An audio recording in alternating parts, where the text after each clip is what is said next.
आपने कभी किसी तराजू को गौर से देखा है? कोई भी तराजू तब तक स्टेबल रहता है जब तक उसके दोनों साइड में इक्वलिटी मेंटेन रहती है।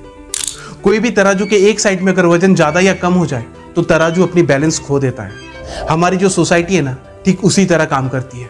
एक सोसाइटी तब तक ही हेल्दी और स्टेबल रह सकती है जब तक सोसाइटी के दोनों पहलू, अमीरी और गरीबी, दोनों के बीच में तालमेल सही हो। कोई भी तराजू का अगर एक साइड ऊपर जाने लगे तो आपको समझ जाना चाहिए कि दूसरे साइड पे बोझ बढ़ रहा है।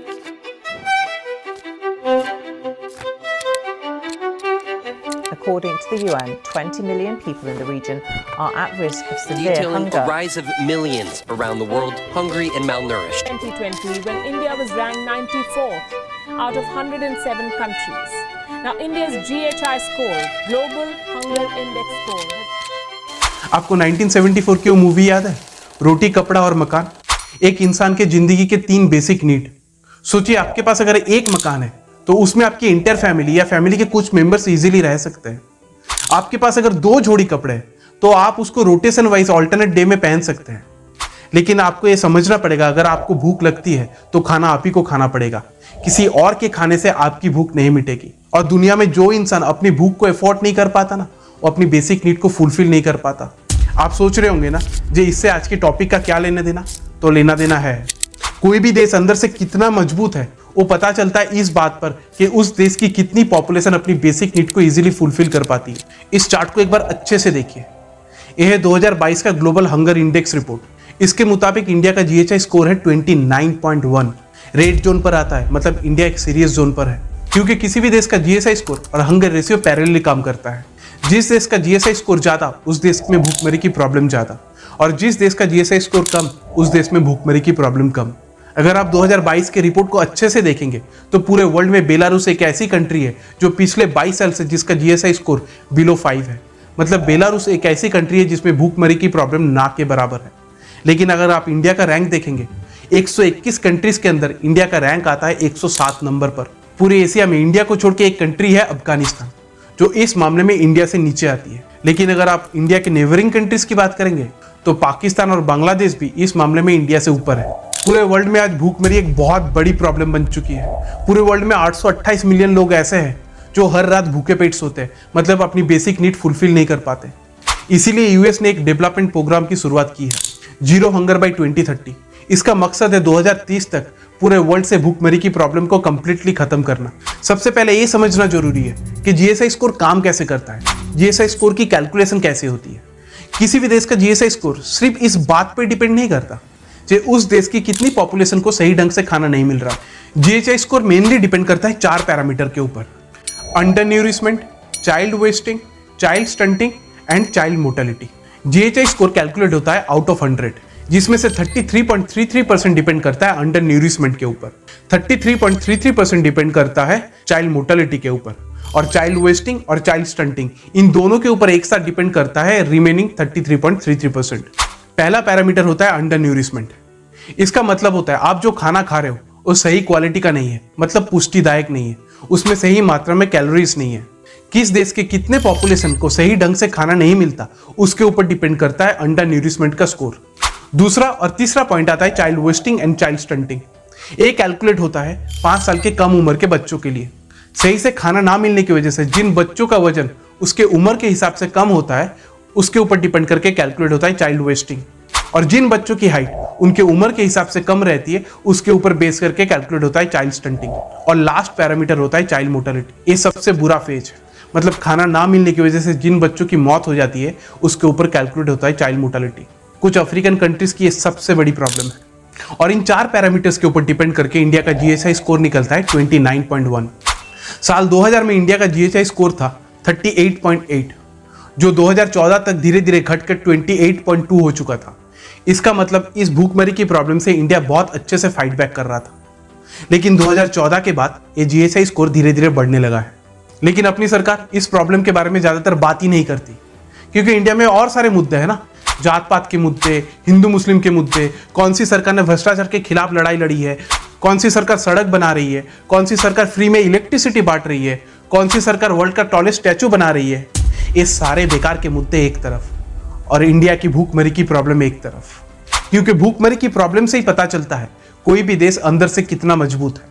क्या फायदा वर्ल्ड की 5th लार्जेस्ट इकोनॉमी बनके अगर उस देश के इतने सारे लोगों को 2 वक्त की रोटी नसीब नहीं होती, भूखमरी की वजह से इतने सारे बच्चे मारे जाते हैं। सिर्फ इलेक्शन से पहले नारे लगते हैं, जो गरीबी हटाओ देश बचाओ, लेकिन रियलिटी कुछ और ही है। जहां एक तरफ एक सोसाइटी को खाने की कदर नहीं है, दूसरी तरफ और एक सोसाइटी उसी खाने के लिए मोहताज है। मैं इस प्रॉब्लम के लिए किसी भी पर्टिकुलर एक गवर्नमेंट को ब्लेम नहीं कर सकता, क्योंकि ये प्रॉब्लम आज की नहीं है, बहुत पुरानी है और सरकार तो बदलती रहती है। और हर बदलती हुई सरकार ने हंगर प्रॉब्लम से लड़ने के लिए कोई ना कोई स्कीम लाया है। जैसे नेशनल न्यूट्रिशन मिशन, इसका गोल है 2022 से पहले इंडिया से मेल न्यूट्रिशन की प्रॉब्लम को कंप्लीटली रिमूव करना। 2022 तो खत्म हो गया, लेकिन ये प्रॉब्लम खत्म नहीं हुई। और एक स्कीम है नेशनल फूड सिक्योरिटी मिशन, इसका गोल है अफोर्डेबल प्राइस में हर इंसान को क्वांटिटी और क्वालिटी में खाना मिले, लेकिन रियलिटी आप देख सकते हैं। ऐसा और एक स्कीम है जीरो हंगर प्रोग्राम, और इसका गोल है फूड प्रोडक्शन को डबल करना और फूड वेस्टेज और फूड लॉस को कम करना। और एक स्कीम आता है ईट राइट इंडिया मूवमेंट, मतलब सबको सही से भोजन मिले और सबकी जिंदगी बेहतर हो। और रियलिटी आप खुद चेक कर सकते हैं। इस स्कीम को कैसे भूल सकते हैं? इंडिया का famous mid day meal scheme. हर सरकारी स्कूल में हर बच्चे को फ्री में खाना खिलाया जाए, और खाना खाने के लिए बच्चे दूर दूर से स्कूल में पढ़ने आते हैं। लेकिन रियलिटी में मिड डे मील स्कीम क्या है वो आपको बताने की जरूरत नहीं है। हकीकत में इतने सारे स्कीम का फायदा क्या हो रहा है? मैं ये नहीं कहता कि इन स्कीम से कोई भी फायदा नहीं होता, मैं सिर्फ इतना कह रहा हूं ये सिर्फ नाम के लिए स्कीम है और कुछ नहीं। क्योंकि ये सारे स्कीम अगर सही से इंप्लीमेंट होते तो इंडिया में आज भूखमरी की प्रॉब्लम इतनी बड़ी नहीं होती। इंडिया टुडे के एक रिपोर्ट के मुताबिक आज भी 71% इंडियन को सही से खाना नहीं मिलता, मतलब लो क्वालिटी का खाना मिलता है। चलिए कैलकुलेशन करते हैं। वर्ल्ड की टोटल पॉपुलेशन कितनी है? 7.8 बिलियन, मतलब 780 करोड़। उसमें से 42% ऐसे लोग हैं जिसको सही ढंग से खाना नहीं मिलता, मतलब पूरे वर्ल्ड में करीबन 307 करोड़ लोग ऐसे हैं जिसको सही ढंग से खाना नहीं मिलता। यह है वर्ल्ड का कैलकुलेशन। अब चलिए इंडिया का कैलकुलेशन करते हैं। इंडिया की टोटल पॉपुलेशन है 1.4 बिलियन, मतलब 140 करोड़। उसमें से 71% लोगों को, मतलब करीबन 97 to 98 करोड़ लोगों को सही ढंग से खाना नहीं मिलता। मतलब पूरे वर्ल्ड में जितने लोगों को सही ढंग से सही क्वालिटी का खाना नहीं मिलता, उसका 1/3 हिस्सा है सिर्फ इंडिया में, क्योंकि India is a 5th largest economy. तो इस केस में इंडिया कैसे पीछे रह सकता है? कोई भी स्टेट की सरकार ये बताने को रेडी ही नहीं है जो भूखमरी की प्रॉब्लम की वजह से उस स्टेट में कितने लोगों की जान गई। सुप्रीम कोर्ट को बकायदा ऑर्डर पास करना पड़ता है जो आप लोग प्लीज रिपोर्ट सबमिट कीजिए। लेकिन कोई भी स्टेट की सरकार अगर एक पुलवा भी बना ले तो उसकी पब्लिसिटी अगले 30 दिनों तक हर एक न्यूज चैनल में चलती रहेगी। हर साल इंडिया में जितने बच्चे मारे जाते हैं ना, जिनकी उम्र 5 साल से कम है, उसके 69% बच्चे मारे जाते हैं सिर्फ भूखमरी की वजह से। आप खुद देख सकते हैं जो नेशनल न्यूट्रिशन मिशन कितना सक्सेसफुल है। हिंदराज फाउंडेशन एक एनजीओ है फॉर हंगर्स इन इंडिया। इसके एक रिपोर्ट के मुताबिक आज भी हर साल 20 करोड़ लोग ऐसे हैं जिसको हर रात भूखे पेट सोना पड़ता है, जिसको सही ढंग से खाना नहीं मिलता। हर साल सिर्फ 25 लाख लोगों की मौत होती है भूखमरी की वजह से। मतलब हर दिन एवरीडे 7,000 लोगों की मौत होती है सिर्फ खाना ना मिलने की वजह से। और आपको जान के आश्चर्य होगा, ये 7,000 के आंकड़े में 4,500 बच्चे रहते हैं। हम में से ज्यादातर लोग इस चीज से अनजान है जो इंडिया में आज सबसे बड़ी प्रॉब्लम है भूखमरी की प्रॉब्लम। इसीलिए गवर्नमेंट को फोकस करना चाहिए उन सारे स्कीमों पर जो सही से इंप्लीमेंट हो पाए। और आपको पता है ये वर्ल्ड हंगर का एक सबसे बड़ा रीजन है food loss and food wastage. आज पूरे वर्ल्ड में जितना फूड प्रोड्यूस्ड होता है उसका 1/3 हिस्सा जाता है फूड लॉस या फिर फूड वेस्टेज के खाते में। चलिए एक सिंपल कैलकुलेशन करते हैं। वर्ल्ड की टोटल पॉपुलेशन कितनी है? 7.8 बिलियन, मतलब 780 करोड़। अगर पानी को छोड़ दिया जाए तो हर एक इंसान एवरीडे 1.4 किलोग्राम फूड कंज्यूम कर सकता है। मतलब इस हिसाब से पूरे वर्ल्ड को फीड करने के लिए 3.7 बिलियन मैट्रिक टन फूड की जरूरत है। बट लकीली इससे बहुत ज्यादा, more than 4 billion metric ton food produce होता है हर साल वर्ल्ड में। लेकिन फिर भी 828 मिलियन लोग ऐसे भी है जो हर रात भूखे पेट सोते हैं, क्योंकि minimum 1.3 billion metric ton food हर साल सिर्फ फूड लॉस या फिर फूड वेस्टेज के खाते में जाता है। मतलब फूड प्रोडक्शन से लेकर फूड कंजम्पशन तक, और कंजम्पशन के बाद जितना एक्सेस फूड बचता है ना, हर एक स्टेज में, मतलब एग्रीकल्चर से लेकर storage, handling, processing, distribution, consumption, और कंजम्पशन के बाद जो एक्सेस फूड बचता है, हर एक स्टेज में फूड लॉस या फिर फूड वेस्टेज होता है। वर्ल्ड में सबसे ज्यादा फूड वेस्टेज करता है चाइना, उसके बाद इंडिया, फिर America. Ministry of consumer affairs, food and public distribution के एक रिपोर्ट के मुताबिक 2021 में इंडिया ने टोटल 68.8 मिलियन टन के फूड वेस्टेज किए थे। इस रिपोर्ट के मुताबिक एक हाउस होल्ड हर साल 50 किलो से ज्यादा फूड वेस्टेज करता है। पूरे वर्ल्ड में हर साल जितना फूड वेस्टेज होता है उसका 7% वेस्टेज होता है सिर्फ इंडिया में। इसीलिए पूरे वर्ल्ड में 4 भूखे में से 1 इंडियन होता है। लेकिन इस प्रॉब्लम को इजीली सॉल्व किया जा सकता है।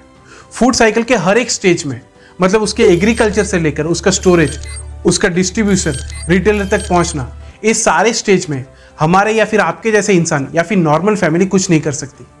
लेकिन हम लोग एटलीस्ट ऐसे कुछ स्टेप फॉलो कर सकते हैं जिससे फूड वेस्टेज कम हो सकता है। जैसे वीकली ग्रोसरी लिस्ट बनाना। कई बार हम लोग सारा महीने का राशन एक साथ ऑर्डर प्लेस करते हैं। इससे कई बार बहुत सारे एक्स्ट्रा सामान ऑर्डर हो जाते हैं जिसकी हमें ज़रूरत नहीं है। लेकिन हम लोग अगर वीकली ऑर्डर प्लेस करते हैं, हमें शायद थोड़ी मेहनत ज़्यादा करनी पड़ेगी, लेकिन इसके 2 फायदे हैं। पहली तो हमें पैसे की बचत होगी, दूसरा फूड वेस्टेज नहीं होगा। जैसे घर में फ्रिज का सही इस्तेमाल करना, जो भी वेजिटेबल्स रहते हैं या फिर जो एक्सेस फूड रहता है उसको बिना भूले फ्रिज में स्टोर करना। इससे फूड की सेल्फ लाइफ भी बढ़ जाएगी और फूड वेस्टेज भी नहीं होगा। जैसे become a zero waste safe, मतलब उतना ही खाना बनाएं जितनी आपकी ज़रूरत है। इससे भी 2 चीज़ के फायदे होंगे। हर बार आपको फ्रेशली कुक्ड खाना मिलेगा और फूड का वेस्टेज भी नहीं होगा। और सबसे लास्ट और इम्पॉर्टेंट स्टेप है टेबल स्क्रैप को यूज़ करना। अक्सर हम घर पे या फिर रेस्टोरेंट पे जब खाना खाते हैं तो खाना खाने के बाद जो एक्सेस फूड बच जाता है हम लोग उसे टेबल पे, मतलब प्लेट पे ही छोड़ देते हैं या फिर डस्टबिन में फेंक देते हैं। एटलीस्ट इतना ध्यान रखें जो एक्सेस फूड बचता है वो डस्टबिन में जाने से अच्छा किसी भी एनिमल के पेट में चला जाए। इससे एटलीस्ट फूड वेस्टेज थोड़ा सा तो कम होगा। अगर आपको आज का ये टॉपिक इन्फॉर्मेटिव लगा है तो आप इस वीडियो को अपने सर्कल में शेयर कर सकते हैं। अगर आप इस चैनल पर नए हैं तो ऐसे इन्फॉर्मेटिव वीडियोस के लिए इस चैनल को सब्सक्राइब कर सकते हैं। और प्लीज़ सब्सक्राइब करना ना भूलें, क्योंकि आपका एक सिंगल सब्सक्राइब हमारे लिए एक बहुत बड़े सपोर्ट की तरह काम करता है। मिलते हैं अगले वीडियो में ऐसे इन्फॉर्मेशन के साथ। तब तक के लिए थैंक यू।